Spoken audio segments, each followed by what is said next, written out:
মুনাফিকদের চেনার আলামত কয়টা? তিনটা। ইদা হাদাসা কাযাবা, যখন সে কথা বলে মিথ্যা বলে। যখন সে কথা বলে মিথ্যা বলে। ওয়া ইদা ওয়াদা আখলাফা, যখন ওয়াদা করে ওয়াদা ভঙ্গ করে। যখন ওয়াদা করে ওয়াদা ভঙ্গ করে। ওয়া ইদা তুমিনা খানা, তার কাছে যখন কোনো বিষয়, কোনো বস্তু, কোনো জিনিস যখন আমানত রাখা হয়, এই আমানতের কি করবে? খেয়ানত করে থাকে।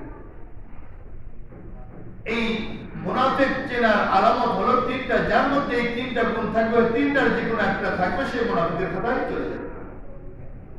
ইদা হাদাসা কাযাবা, যখন সে কথা বলে সে মিথ্যা বলে।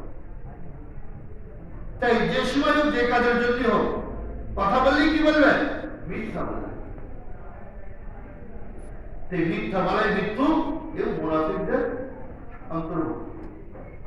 আর মুনাফিকদের ব্যাপারে আল্লাহ তাআলা বলেছে, ইন্নাল মুনাফিকিনা ফি দারকিল আসফালি মিনান নার, জাহান্নামের সবচেয়ে নিম্ন স্তরের স্থান, যে এইটা হলো মুনাফিকদের স্থান।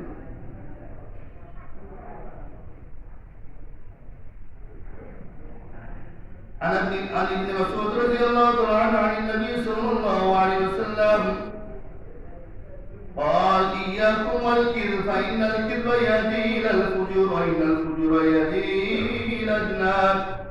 ইবনে মাসউদ রাদিয়াল্লাহু আনহু থেকে বর্ণিত, আল্লাহ রাসূল সাল্লাল্লাহু আলাইহি ওয়াসাল্লাম বলেন, ইয়াকুম আল কিযব, তোমরা মিথ্যা থেকে দূরে থাকো, মিথ্যা থেকে সাবধান। আল্লাহ রাসূল সতর্কবাণী করে দিচ্ছেন যে তোমরা সাবধান হয়ে যাও, মিথ্যা থেকে তোমরা দূরে থাকো। কেন? ফাইনাল কিযবা ইয়াহদি ইলাল ফুজুর, মিথ্যা তাকে ফুজুর, গুনাহের দিকে নিয়ে যায়। ফুজুর মানে গুনাহের কাজ। এই মিথ্যা কথা বলাটা তাকে গুনাহের দিকে নিয়ে যায়। ফাইনাল ফুজুরা ইয়াহদি ইলান নার, আর এই গুনাহের কাজটা তাকে জাহান্নামে নিক্ষেপ করবে। এই গুনাহের কাজটা কি করবে? জাহান্নামে নিক্ষেপ করবে। তাহলে মিথ্যা বলা কবিরা গুনাহ, আর এমন একটা কবিরা গুনাহ, এই কবিরা গুনাহ তাকে জাহান্নামে নিক্ষেপ করিয়েছে।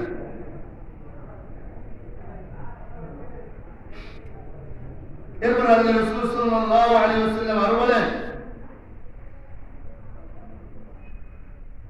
عن ابن مسعود رضي الله تعالى عنه عن النبي صلى الله عليه وسلم قال ما يزال رجل يكذب ويتحرى الكذب حتى يكتب عند الله كذبا। ইবনে মাসউদ রাদিয়াল্লাহু আনহু থেকে বর্ণিত আছে, আল্লাহ রাসূল সাল্লাল্লাহু আলাইহি ওয়াসাল্লাম বলেন, মা ইয়াজালু রাজুলু ইয়াকযিবু ওয়া ইয়াতাহাররাল কিযবা,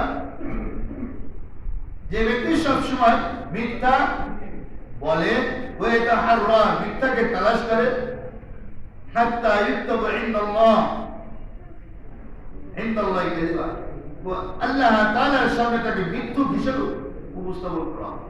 সে মিথ্যুক হিসাবে আল্লাহ তাআলার সামনে উপস্থিত হবে। যারা মিথ্যা বলে, মিথ্যা খোঁজে, মিথ্যা তালাশ করে, অনুসন্ধান করে, আল্লাহ তাআলার সামনে মিথ্যুক হিসেবে। আর আল্লাহ তাআলার সামনে যদি কাউকে মিথ্যুক হিসেবে উঠানো হয়, তার অবস্থাটা কেমন হয়? এই জন্য এই মিথ্যা কথা থেকে দূরে থাকা, মিথ্যা কথাকে বর্জন করা। আল্লাহ রাসূল সাল্লাল্লাহু আলাইহি ওয়াসাল্লাম আর হাদিস শুনতে বলেন, ইযা কাযাবাল আবদু তাবাআদা আনহুল ওয়ালি মাইলান আন নাকুলি মা জাআ। আল্লাহ রাসূল সাল্লাল্লাহু আলাইহি ওয়াসাল্লাম বলেন, যখন আল্লাহর বান্দা মিথ্যা কথা বলে, তাবাআদা আনহুল মালিক মাইলান, আল্লাহ তাআলার রহমতের ফেরেশতা ওই মিথ্যুক থেকে 1 মাইল দূরে চলে যায়। মিন্নাতুন মা জাআ, ওই মিথ্যা বলার কারণে তার মুখ থেকে এত দুর্গন্ধ বের হচ্ছে, আল্লাহর রহমতের ফেরেশতা এই দুর্গন্ধের কারণে 1 মাইল দূরে সরে চলে যায়। মিথ্যা কথা বলার কত বড় একটা জঘন্য অপরাধ। যে মিথ্যা কথা বলার কারণে আল্লাহর রহমতের ফেরেশতা আমার নিকটে আর অবস্থান করে এক মাইল দূরে চলে যাবে।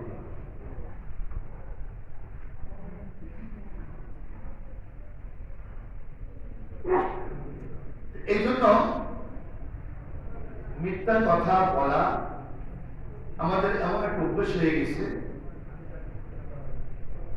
যে আমরা সর্ব জায়গাতে, যেখানে আমরা চাকরি করি, ব্যবসা করি, সামাজিক বিভিন্ন কর্মকাণ্ডে, ব্যবসা বাণিজ্যে, বিভিন্ন জায়গাতে আমরা যেখানে ব্যস্ত থাকি, কর্মরত থাকি,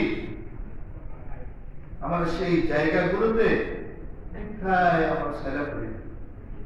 মিথ্যাটা এমন ভাবে সাজিয়ে গুছিয়ে বলে মনে হয় এটাই ঠিক।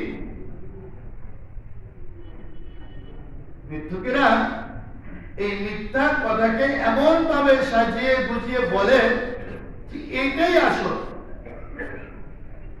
আর যেটা সঠিক এটাকে মনে হয় এটাই মিথ্যা। আমাদের সমাজে এরকম চলছে। আমরা সর্বশ্রেণীর লোক জড়িত এই মিথ্যা, এই জঘন্য অপরাধের মধ্যে, যে আমরা কেউই এর থেকে নেই বাদ নেই।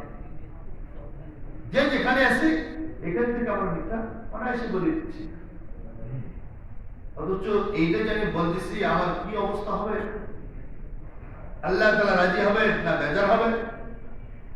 আল্লাহ রাসূল সাল্লাল্লাহু আলাইহি ওয়াসাল্লাম হাদিসে বলেন